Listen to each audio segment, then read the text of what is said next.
ধরছি। এ দেখো বাবুগুলা লেজ ধরছি। দেখো বাবা জি। এ দেখো লেজ ধরছি। দেখো বাবা দেখছি।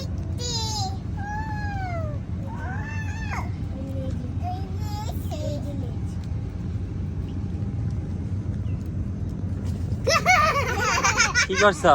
লেজ ধরছি। এই চুল ছিঁড়ে যাবে, লেজ ধরছি আর পালাই গেছে। লোম ছিঁড়ে যাবে। না ওরা আসতে ওরে বাবা রে বাবা এই পক্ষীটা এত ভয় পাও